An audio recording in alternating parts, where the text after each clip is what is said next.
പിതാവിൻ്റെയും പുത്രൻ്റെയും പരിശുദ്ധാത്മാവിൻ്റെ നാമത്തിൽ തനിക്ക് സ്തുതി. ഞായർ പള്ളിക്കൂടത്തിലെ എൻ്റെ കുഞ്ഞു കൂട്ടുകാർക്ക് ക്രിസ്തുവേശുവിൽ സ്നേഹവന്ദനം. ക്രിസ്റ്റോസ് അനസ്റ്റി. കർത്താവ് ഉയർത്തെഴുന്നേറ്റിരിക്കുന്നു. ക്രിസ്തു ഉയർത്തെഴുന്നേറ്റിരിക്കുന്നു. ഇങ്ങനെ നമുക്ക് അഭിവാദനം ചെയ്യുവാൻ സാധിക്കേണ്ടതുണ്ട്. ഇന്നും എല്ലാ കാലവും നമ്മുടെ കർത്താവായ യേശു ക്രിസ്തു അന്ധകാരത്തിൽ നിന്ന് വെളിച്ചത്തിലേക്ക് ഉയർത്തെഴുന്നേറ്റിരിക്കുന്നു. അനേകരുടെ ജീവിതത്തിൽ അന്ധകാരത്തിൽ നിന്ന് വെളിച്ചത്തിലേക്ക് ഉയർത്തെഴുന്നേൽക്കുന്ന അനുഭവം നൽകുന്നവനായി പുനരുദ്ധാനം ചെയ്ത കർത്താവ് നിങ്ങൾക്ക് സമാധാനം എന്ന് ആശംസിച്ചുകൊണ്ട് നമ്മളുടെ മുമ്പിൽ വന്ന് പ്രത്യക്ഷപ്പെട്ട് നിൽക്കുകയായി. ആ യേശു ക്രിസ്തുവിനെ, പുനരുദ്ധാനം ചെയ്ത യേശു ക്രിസ്തുവിനെ തിരിച്ചറിയുവാൻ, വീണ്ടും കണ്ടുമുട്ടുവാൻ, പുത്തൻ അനുഭവങ്ങളുമായി നമ്മളുടെ ജീവിതത്തിലേക്ക് നിനക്ക് സമാധാനം കുഞ്ഞ് എന്ന് പറഞ്ഞുകൊണ്ട് വരുന്നത് കാണുവാൻ ഈ ഉയർപ്പ് പെരുന്നാൾ ദിവസം നമുക്ക് സംഗതിയാവണം. ഒരനുഭവം പറയാം. ഒരു കുട്ടി, മഹിമ എന്നാണ് അവളുടെ പേര്, മയക്കുമരുന്നിന് അടിമയായിപ്പോയി. രാസലഹരിക്ക് അടിമയായിപ്പോയ ഒരു കുട്ടി. അവളുടെ സ്വഭാവം അപ്പാടെ മാറുന്നു. അരുമയായി മാതാപിതാക്കൾക്ക് അങ്ങനെ വളർന്നു വന്ന ഒരു മകൾ ദൈവസന്നിധിയിൽ നിന്ന് നഷ്ടമായി പോകുന്ന അനുഭവം, മാതാപിതാക്കളിൽ നിന്ന് അകന്നു പോകുന്ന ഒരു ദുരന്തം, വേദന നിറഞ്ഞ കാഴ്ച. അങ്ങനെ ആയിപ്പോയി മഹിമ. അവരുടെ പേര് മഹിമ എന്നാണ്. ആ മഹിമ മുഴുവനും നഷ്ടപ്പെട്ടവളായി. ആ സന്ദർഭത്തിലാണ് അവരുടെ ഒരു കുടുംബത്തിനെ വളരെയധികം സ്നേഹിക്കുന്ന ഒരാൾ, ഒരു പൊതുപ്രവർത്തകൻ, ഒരു സന്നദ്ധ സേവകൻ എന്ന് വേണമെങ്കിൽ പറയാം, ആ ഭവനത്തിലേക്ക് വരുന്നു. മഹിമയെ കാണുന്നു, മഹിമയുമായി സംസാരിക്കുന്നു. അവളെ വിളിച്ചുകൊണ്ട് ഒരു കൗൺസിലിംഗ് പ്രോഗ്രാമിലേക്ക് ആ കുട്ടിയെ ആനയിക്കുന്നു. കുറച്ചുനാൾ താമസിച്ച് ആധ്യാത്മികവും മാനസികവുമായ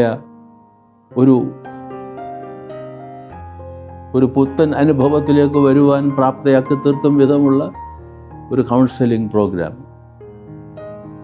അതിൽ ഒരു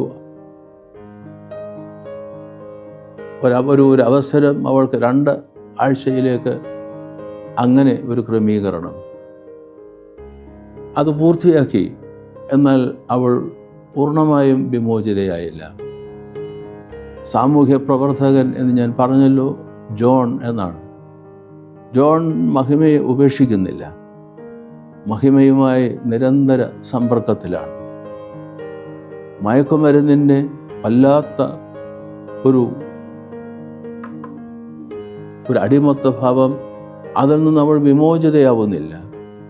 പക്ഷേ എന്തായിരുന്നാലും ഈ ജോണിൻ്റെ നിരന്തരമായ പ്രേരണ മുഖാന്തരമായി അവൾ അതിൽ നിന്ന് വിടുതൽ ലഭിക്കുന്നു. ഒരവസരം മഹിമയും ജോണും കൂടെ ഒരു മുറിയിൽ ദീർഘമായ ഒരു സംഭാഷണത്തിലേക്ക് പ്രവേശിക്കുകയാണ്. ആ സംഭാഷണത്തിനൊടുവിൽ ജോൺ മഹിമയോടെ നമുക്ക് ഒന്നിച്ച് പ്രാർത്ഥിക്കാം എന്ന് പറഞ്ഞ്, ഇത്രയും മയക്കുമരുന്നിൻ്റെ അടിമത്തത്തിൽ നിന്ന് വിടുതൽ ലഭിച്ച് ദൈവത്തെ സ്തോത്രം ചെയ്തുകൊണ്ട് ജോൺ പ്രാർത്ഥിച്ചു കഴിഞ്ഞ് മഹിമയോട് ആവശ്യപ്പെട്ടു, കുഞ്ഞ് നീയും ഒന്ന് പ്രാർത്ഥിക്കൂ. അവൾ ദൈവസന്നിധിയിൽ പ്രാർത്ഥനയിൽ മുഴുകുമ്പോൾ അവളുടെ കണ്ണുകളിലൂടെ ധാരധാരയായി കണ്ണുനീർ ഒഴുകുന്നു. അവസാനം അവൾ പൂർണ്ണമായും തൻ്റെ ജീവിതത്തെ സമർപ്പിച്ച് യേശു ക്രിസ്തുവിൻ്റെ വീണ്ടെടുപ്പിൻ്റെ അനുഭവം അവളുടെ ജീവിതത്തിൽ സ്ഥായിയായി എപ്പോഴും ഉണ്ടാകുന്നതിന് ദൈവത്തോട്, യേശു ക്രിസ്തുവിനോട് കൃപ ചോദിക്കുന്നു. അങ്ങനെ അത്ഭുതകരമായ ഒരു പുതിയ ജീവിതത്തിലേക്ക് മഹിമ വരികയായി. അവൾ ഒരു പുതിയ കൂട്ടായ്മ സൃഷ്ടിക്കുന്നു. ഇങ്ങനെ മോചിതരാവുന്നവരുടെ ഒരു കൂട്ടായ്മ. അവർ ചിലപ്പോഴൊക്കെ ഒന്നിച്ചു വരും. അല്ലാത്ത അവസരങ്ങളിൽ ഫോണിലൂടെ സംസാരിക്കും, പരസ്പരം ബലപ്പെടുത്തും. ഒന്നിച്ചു കൂടുമ്പോൾ ഒന്നിച്ച് പ്രാർത്ഥിക്കും, ഒന്നിച്ച് ദേവാലയത്തിൽ പോയി ആരാധനയിൽ സംബന്ധിക്കും, വിശുദ്ധ കുർബാന അനുഭവിക്കും. അങ്ങനെ ഒരു പുതിയ കൂട്ടായ്മ.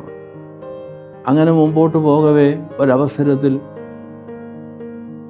അവൾ ഒരു രോഗിയെ കാണാനായി അവരുടെ പട്ടണത്തിലുള്ള ആശുപത്രിയിലേക്ക് ചെല്ലുമ്പോൾ അവിചാരിതമായി അവിടെ ഒരല്പം പ്രായമായ രോഗി അടുത്ത് ചെന്ന് സന്ദർശിച്ച് കുശലാന്വേഷണം നടത്തുമ്പോൾ തന്നെ മയക്കുമരുന്നിൻ്റെ പിടുത്തത്തിൽ നിന്നും സ്വതന്ത്രനാക്കിയ ജോണാണ് രോഗിയായി അവിടെ കിടക്കുന്നത്.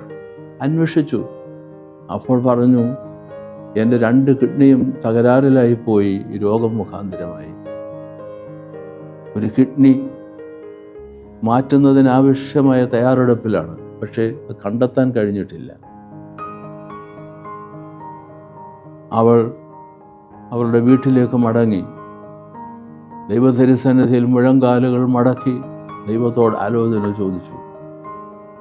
അവളൊരു തീരുമാനവുമായി ജോണിൻ്റെ അടുക്കിലേക്ക് തിരികെ വരുന്നു. എൻ്റെ കിഡ്നി നൽകുന്നതിന് ഞാൻ സന്നദ്ധമാണ്, പക്ഷേ മയക്കുമരുന്നിന് അടിമയായ ഞാൻ ഒരുപക്ഷെ അത് നൽകുമ്പോൾ അതതിന് പാകമായ ഒരു കിഡ്നി ആവുമോ എന്നെനിക്ക് നിശ്ചയമില്ല. അവൾ ആശുപത്രിയിൽ ആ കിഡ്നി, മഹിമയുടെ കിഡ്നി ഉപയോഗപ്രദമാണോ എന്നുള്ള മെഡിക്കൽ അന്വേഷണം. അവസാനം അത് നന്നായിരിക്കും, നല്ലത് തന്നെയാണെന്നുള്ള തിരിച്ചറിവ്. അങ്ങനെ ചുരുക്കി പറയുന്ന പക്ഷം മഹിമ അവരുടെ ഒരു കിഡ്നി ജോണിന് വേണ്ടി നൽകുകയായി. ആ കിഡ്നി സ്വീകരിച്ച് ജോൺ വീണ്ടും പഴയ ജീവിതത്തിൽ എന്ന പോലെ തിരിച്ചു വരുന്നു. മഹിമ മയക്കുമരുന്നിൻ്റെ അടിമത്തത്തിൽ നിന്ന് സ്വതന്ത്രയായി ഒരു പുത്തൻ ഉയർത്തെഴുന്നേൽപ്പ് അവളുടെ ജീവിതത്തിൽ. ജോൺ രോഗിയായി. ഇതോടുകൂടെ ജീവിതം അവസാനിച്ചു പോകുമോ? 2 കിഡ്നിയും ഫെയിലായി. അങ്ങനെ ഒരവസ്ഥയിൽ നിന്ന് ഒരു പുതിയ ജീവിതത്തിലേക്ക് വരുമോ എന്ന് ആശങ്കിച്ച് ദൈവസന്നിധിയിൽ പ്രാർത്ഥിച്ചുകൊണ്ടുള്ള ആ അവസരം. മഹിമ അയാളുടെ ജീവിതത്തിൽ ഒരു പുതിയ ഉയർത്തെഴുന്നേൽപ്പിന് മുഖാന്തരമായി ദൈവകരങ്ങളിൽ എടുത്തുപയോഗിക്കപ്പെടുകയാണ്. സ്നേഹിതരെ, യേശു ക്രിസ്തു ഉയർത്തെഴുന്നേറ്റിരിക്കുന്നു. അവൻ സത്യമായും ഉയർത്തെഴുന്നേറ്റിരിക്കുന്നു. മഹിമയെ അങ്ങനെ ഒരു സാക്ഷ്യം ഉറക്കെ പറയുവാൻ പ്രാപ്തനാക്കി തീർത്തത് ജോണാണ്. ആ ജോണിൻ്റെ ജീവിതത്തിൽ തന്നെ രോഗത്തിൻ്റെ പ്രതിസന്ധിയിൽ വീണ്ടും മഹിമ കടന്നു വന്ന് പുത്തൻ അനുഭവത്തിലേക്ക്, ഒരു പുതിയ ജീവിതത്തിലേക്ക് അയാളെ ഉയർത്തെഴുന്നേൽപ്പിക്കുകയാണ്. യേശു ക്രിസ്തു ഉയർത്തെഴുന്നേറ്റിരിക്കുന്നു എന്നുള്ള പാഠം ഇന്ന് നമ്മൾ അയവിറക്കുമ്പോൾ അത് ഇന്നങ്ങനെ എനിക്ക് അനുഭവമായി രുചിച്ചറിയാൻ സാധിക്കും. എന്നിലൂടെ മറ്റൊരാളുടെ ജീവിതത്തിലേക്ക് അതങ്ങനെ പകർന്നു കൊടുക്കുവാൻ കഴിയും എന്ന ചോദ്യത്തിന് ഉത്തരമാണ് ഇവിടെ മഹിമ എന്ന പെൺകുട്ടിയും ജോൺ എന്ന സാമൂഹ്യ പ്രവർത്തകനും നമുക്ക് നൽകുന്ന വലിയ പാഠങ്ങൾ. യേശു, നമ്മുടെ കർത്താവായ ക്രിസ്തു ഉയർത്തെഴുന്നേറ്റിരിക്കുന്നു. സത്യമായും അവൻ ഉയർത്തെഴുന്നേറ്റിരിക്കുന്നുവെന്ന സാക്ഷ്യം ഇന്ന് നമുക്ക് നൽകാനാവുക ഇത്തരത്തിലുള്ള മറ്റുള്ളവരുടെ ജീവിതത്തെ രൂപാന്തരപ്പെടുത്തുന്ന ഒരു പുതിയ ഉയർത്തെഴുന്നേൽപ്പിൻ്റെ അനുഭവത്തിലേക്ക് ഉയർത്തിയെടുക്കുന്ന കൊച്ചു കൊച്ചു സേവനങ്ങളിലാണ് അടങ്ങിയിരിക്കുന്നത്, പ്രകാശിപ്പിക്കുവാൻ കഴിയുന്നത് എന്നുള്ള പാഠം. പുനരുദ്ധാനം ചെയ്തവനായ ക്രിസ്തു നിങ്ങൾക്ക് സമാധാനം എന്ന് ആശംസിച്ചുകൊണ്ട് നമ്മളുടെ ജീവിതത്തിലേക്ക്, നമ്മളിലൂടെ മറ്റുള്ളവരുടെ ജീവിതത്തിലേക്ക് കടന്നു വരുവാൻ ദൈവം തമ്പുരാൻ സഹായിക്കട്ടെ എന്ന് പ്രാർത്ഥിക്കുന്നു. കുഞ്ഞുങ്ങൾക്ക് എല്ലാവർക്കും നമ്മുടെ കർത്താവിൻ്റെ പുനരുത്ഥാനത്തിൻ്റെ